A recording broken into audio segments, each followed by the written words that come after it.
நடந்ததை நினைத்து கலங்காதே, நடந்ததை மறந்துவிடு.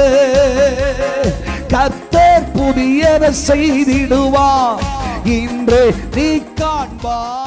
நீங்கள் பிழைப்பதற்காக ஒரு வெளிச்சம் உதித்தது. அப்பத்தான் நீங்கள் பிழைப்பதற்கு, சாகாமல் இருப்பதற்கு, நம்பிக்கையற்று போற நிலையில், வாழ்வோமா சாவோமா என்ற நிலையில் திகைத்து போற உங்களுக்கு சொல்லுகிறேன், தேவனுடைய மனுஷனுடைய வார்த்தையும் அங்கே புறப்பட்டு வருகிறது. நீங்கள் பிழைப்பதற்கு ஒரு வாய்ப்புண்டு, தப்பி கரை சேர்வதற்கு ஒரு வாய்ப்புண்டு. உடைந்து போன கப்பல் துண்டுகளை பிடித்துக் கொள்ளுங்கள், நீங்கள் தப்பி கரை சேரலாம். நம்பிக்கையற்ற நமக்கு தெய்வம் ஒரு கப்பல் துண்டு, உடைஞ்சு போன ஒரு கப்பல் துண்டையாக தருவார். கையை தட்டி கர்த்தரை மகிமைப்படுத்துங்க. அதுதான் கர்த்தர் கொடுக்கிற வெளிச்சம். ஆமென். நம்பிக்கை இல்லாத சூழ்நிலையில, எல்லாம் அழிஞ்சு போன சூழ்நிலையில, நொறுங்கி போன நிலையில, நம்பிக்கையற்ற இனிமேல் வாழ்வே இல்லை என்று சொல்லும் நிலையில் ஆண்டவர் சில கப்பல் துண்டை நமக்கு கொடுப்பார். கப்பல் துண்டுன்னு சொல்றது கர்த்தர் கொடுக்கிற வேத வசனத்தை சொல்லுகிறது.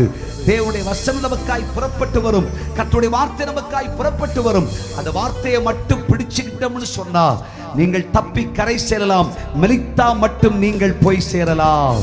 ராமேன் சொல்லுங்க. கர்த்தர் சொல்றார், நம்பிக்கை இல்லாத நிலையில், நம்பிக்கை இல்லாத ஒரு வாழ்வென்று இருளை சந்தித்துக் கொண்டிருக்கிற கர்த்தருடைய பிள்ளையே, இந்த ராக்காலத்தில் கர்த்தர் உனக்கு வெளிச்சமாயிருப்பார்.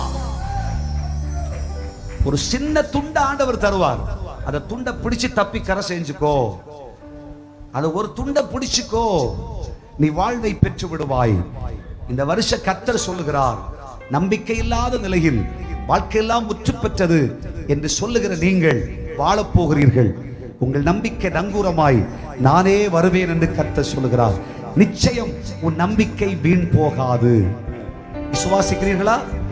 நம்புகிறீர்களா? நான் நம்பும் கன்மலை நமது கர்த்தராகிய கிறிஸ்து இயேசு. நாம் நம்புகிற நம்பிக்கை நம்முடைய கர்த்தராகிய கிறிஸ்து இயேசு. அவரே நமக்கு வெளிச்சமாவார். தேவனுடைய பிள்ளையே, காலம் தாமதிப்பதில்லை. 2021 வருஷம் என்று சொல்வது நம்பிக்கையற்ற நமக்கு கர்த்தரால் வருகிற வெளிச்சம் பிறக்கும் காலமாயிருக்கிறது. இனிமேல் காலம் செல்லாது. துரிதமாய் கர்த்தர் செய்ய போகிறார். நம்பிக்கையற்று போன நம்முடைய வாழ்க்கையை, குடும்பத்தை, நம்முடைய தனிப்பட்ட வாழ்க்கையை கர்த்தர் கட்டி எழுப்ப போகிறார். தெய்வத்தால் உருவாக்கப்படுவோம், நிச்சயமாய் நிலைநிற்போம். கர்த்தராகிய தெய்வம் சொல்கிறார், இந்த வருஷம் நீங்கள் தப்பி கரை சேர்வீர்கள், நீங்கள் பிழைப்பீர்கள், நீங்கள் வாழ்வீர்கள். பல கஷ்டங்களிலிருந்து தப்புவிக்கப்படுவீர்கள், பல பிரச்சனைகளிலிருந்து தப்புவிக்கப்படுவீர்கள், தப்பி கரை சேர்வீர்கள்.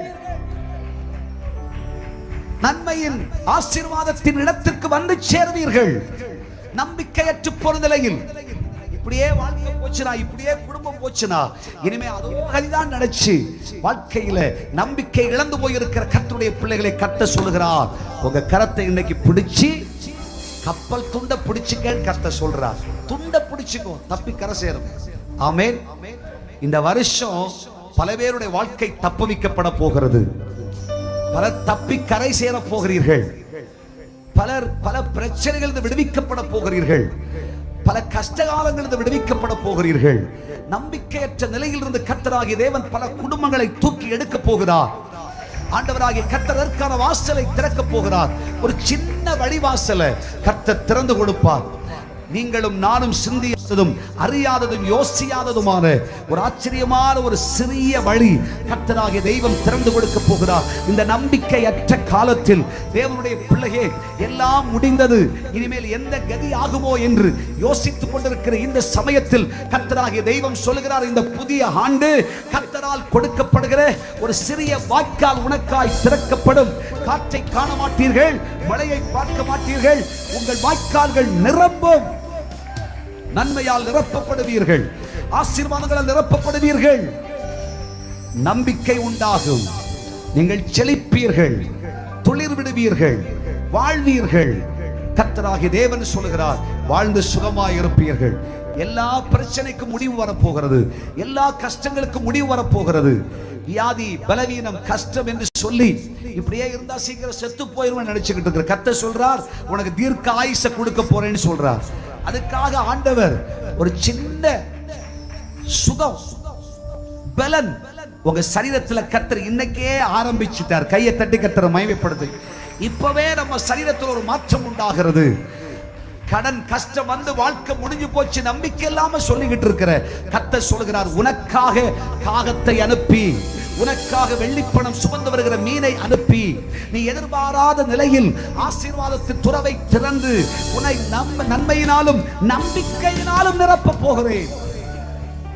நம்பிக்கை இல்லாம இந்த உலகத்துல இனிமே வாழ்க்கை செய்ய முடியாது. நீ நம்பும் கன்மலை கர்த்தராகிய கிறிஸ்து இயேசு. நம்பினவர்கள் பல பேர் நம்ம வாழ்க்கையை ஏமாத்தி இருக்கலாம், கைவிட்டு இருக்கலாம். நம்பின பலதும் நம்முடைய வாழ்க்கையில இழந்திருக்கலாம். இந்த ஆண்டு கர்த்தர் சொல்றார், நான் உனக்கு நம்பும் கன்மலையாய் இருப்பேன். துண்ட பிடிச்சுக்கோ, இந்த வார்த்தையை பிடிச்சுக்க, இந்த வசனத்தை பிடிச்சுக்க, நீ தப்பி கரை சேர்வாய்.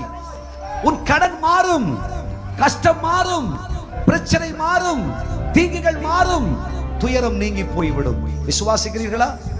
விசுவாசிக்கிறீர்களா? கடந்ததை நினைத்து கலங்காதே, நடந்ததை மறந்துவிடு. கர்த்தர் புதியதை செய்திடுவார், இன்று நீ காண்பாய்.